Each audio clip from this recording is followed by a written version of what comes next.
The Lost Happy Endings by Carol Ann Duffy and Jane Ray.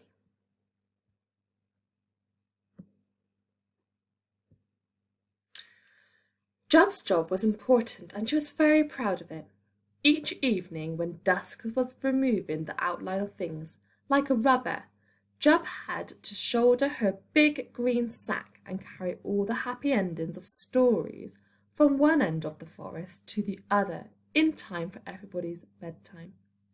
Once she had reached the edge of the forest, Jub had to climb to the top of the huge old oak tree, still with her sack on her back, and sit on the tallest branch. Then, very carefully, Jub would open the sack and shake out the happy endings into the violet evening air. She was good at this because she had 6 fingers on each small hand. Some of the endings drifted away like breath, and others fluttered upwards like moths fumbling for light. Some looked like fireflies disappearing among the kindling of leaves and twigs, and some were fireworks sipping skywards like rockets and flouncing off in a jackpot of sparks high above the forest. When the last ending was out of the sack, Jub would scamper and rattle her way down to the ground and set off homewards through the darkening woods. Sometimes the eyes of owls flashed from trees like torches and made her jump, or bats skimmed the top of her head like living frisbees, and she squeaked with alarm. But Jub trotted quickly along and was soon home in her cosy hole. She would sleep quite late the following day. By the time she shopped, cooked, laundered, ironed, read a bit of her new book, and perhaps visited a neighbour in another hole, the happy endings had flown back to the forest like homing pigeons, and were hanging from the ancient silver birch, all ready for Jub to collect once again. One evening, as Jub set off with her full sack, she noticed scarves of mist draped in the trees. One of them noosed itself around Jub's neck, soft and damp, and made her shiver. By the time she had reached the middle of the forest, the mist had thickened, and Jub could only see a little way ahead. The shadowy trees looked villainous, tall gulls with long arms and twiggy fingers. Bushes crouched in the fog as though they were ready to pounce like muggers. Jub hurried on. "Hello, my small deario." Jub jumped. A twisted old woman with a face like a bark of a tree and horrible claw hands was standing on the path in front of Jub. She had fierce red eyes like poisonous berries. "What's in that sack?" "Let me pass, please," said Jub. "What's in that sack?" I said. The old woman grabbed hold of Jub's arm. Her touch nipped like pepper. "Let me alone," gasped Jub. "I must go on." "Shut up," said the vicious old woman, and she spat green spittle in Jub's face. Jub was so shocked that she took a step backwards and tripped over a tree root. Faster than fury, the old woman was on her and had snatched the sack of happy endings. "I'm having this, my 6-fingered deario," she snarled, and then she spat at Jub again and hobbled rapidly away into the darkness and the fog. Jub lay there for a long time, terrified that the witch would return.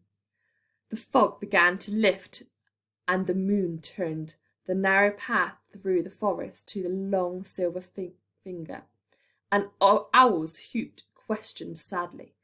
Jub got to her feet. The happy endings were lost. She turned and ran back down the path towards her home, scattering bitter tears into the cold black night. As Jub ran sobbing through the forest, children in their books were listening to their bedtime stories. But tonight will be no happy endings. Hansel and Gretel were trapped screaming in the gingerbread house, while the wicked witch made the oven hotter and hotter. Some of the children started to cry. Cinderella's foot was too big for the glass slipper. Some of the children started to howl. Snow White died when she bit the poisonous apple, and she stayed dead forever. Some of the children started to scream. The big bad wolf gobbled up Little Red Riding Hood and enjoyed every red mouthful. Some of the children had hysterics. On and on the parents of the children read the worst and the worst the stories became. Soon the night was filled with an awful sound of frightened or disappointed children weeping and wailing in their beds. Deep in her hole in the forest, Jub heard the noise that the children made. Her heart was as sore as a toothache. All night long the children cried or asked for the light to be left on, or refused to sleep on their own or wet the bed. Jub rocked back and forth in her hole, moaning with sorrow. When dawn came it grew quieter, and When dawn came it grew quieter, and poor exhausted Jub fell fast asleep. As she slept, she dreamed of a golden pen, which could write on night itself. And when she awoke in the evening, there was a golden pen on the little table beside Jub's bed. Quickly, without even thinking, Jub seized the pen and set off into the forest. It grew dark. The stars whispered to themselves in the black sky. When Jub came near to the spot where the witch had snitched her sack, she stopped. She wondered what to do. She held the golden pen between her fingers and drew a question mark on the night air. It floated before her, a perfect gold, glowing in the darkness. Suddenly, Jub knew exactly what to do. She would write her own happy endings on the night. She held tightly to the golden pen and began. Every word she wrote shone out in the perfect golden handwriting. The witch lived in a trunk of a dead tree in the darkest, tiniest part of the forest. When she had first opened the sack of the happy endings, she had been furious. They were worthless to the witch.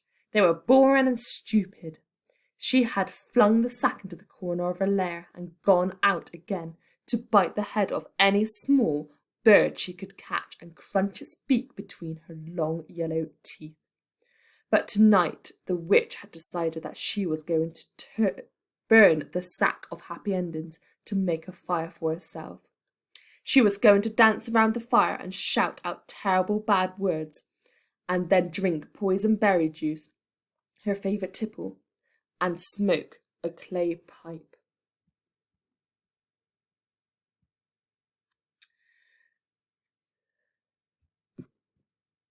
So she lugged the sack outside, added a few dried leaves and twigs, then squatted down and began to rub two sticks together to make a spark to light the fire.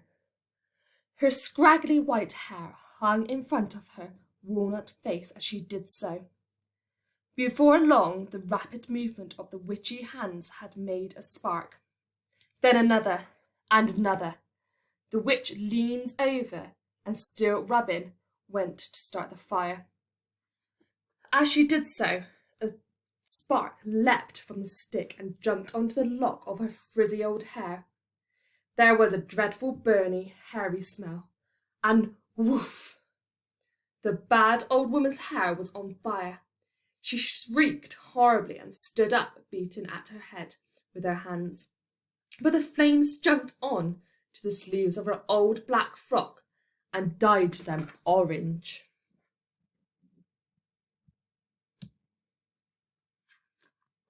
The witch danced crazily around the fire, singing hideously. The flames danced with her cheek to cheek, step by step, arm to arm. 1, 2, 3, 1, 2, 3. The witch's screams scattered the sleeping birds from the trees in a panic of wings. Jub heard the awful noise and smelled a strange, salty, burning smell drifting through the trees. She followed her noise, and it led her to the middle of the forest. At first she thought she had stumbled upon a fire, spitting and crackling like a breath of a dragon. But then the fire opened its jaws and roared, and she saw it was the witch burning to death. There was nothing Jub could do, even if she wanted to. She stared in horror into the witch's small red eyes until they were burned completely black, and the witch collapsed in a sullen hiss of ash and glowing cinders. The sack of happy endings lay on the ground beside her, covered in leaves and twigs, but otherwise completely untouched. Jub grabbed the sack and ran as fast as her short legs could carry her towards the huge old oak tree on the other side of the forest. When Jub had written the last sentence of her ending, the golden words glowed more brightly than ever against the page of the night, then suddenly disappeared. Jub shivered and looked around. She was standing next to the remains of the small fire, holding the sack of happy endings in one hand and the golden pen in the other. There was a strange chill in the air, but there was still time if she ran and ran to send the happy endings out into the world for the night's bedtime. Jub put her sack on her back and turned and ran through the trees as fast as she had ever in her life. A soft rain began to spit gently on the dull, smoky coals of the fire. The moon gaped down at the forest, agog with light. Jub dropped the golden pen as she ran and ran and ran, but I found it in the woods and wrote this with it.